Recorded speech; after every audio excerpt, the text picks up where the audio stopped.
xóa đất màu trắng trong sông, có biết ngoài tháng lạnh sóng tràn. Trong mỗi giọt lệ có một lời cầu nguyện, trong mỗi hơi thở vũ trụ đang lắng nghe. Sự im lặng cất tiếng bằng ân riêng nhiều nề, nơi có tình thương linh hồn tìm thấy chính mình. Sound of compassion flowing through time, healing heart beyond the mind. Every note a light divine, whispering peace across mankind. Âm thanh của từ bi chạy qua thời gian, chữa lành trái tim, vượt lên mọi suy nghĩ. Mỗi nốt nhạc là một tia sáng thiên, thì thầm bình an khắp nhân gian. No need for words, the heart will know.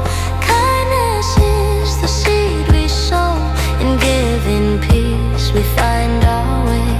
All return to love one day. Không cần lời nói, trái tim sẽ hiểu. Lòng nhân ái là hạt giống ta gieo, khi trao bình an ta tìm lại lối về, rồi tất cả sẽ trở về trong yêu thương. Om Mani Padme Hum, light within every being blue. Om Mani Padme Hum, ánh sáng trong mỗi linh hồn nở hoa. Let the sound of compassion rise through every heart, through every life. Let the sound of compassion rise through every heart, through every life. Hãy để âm thanh của từ bi dâng lên, lan qua từng trái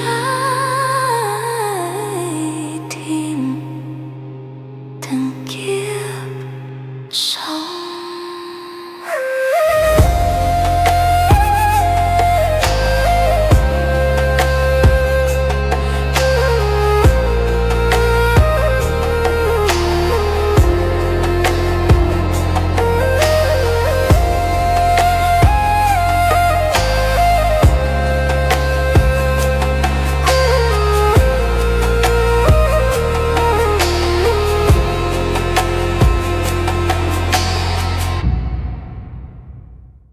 Lấp lánh. Nếu bài hát này khiến bạn cảm thấy muốn lan tỏa điều gì đó tốt đẹp, hãy tự do sử dụng nó trong hành trình sáng tạo, chia sẻ hoặc phụng sự của bạn. Vì âm nhạc tử tế là của chung nhân loại. Mặt trời có khuôn mặt đăng ký kênh âm nhạc tử tế để cùng nhau hát tiếp những bài ca cho thế giới.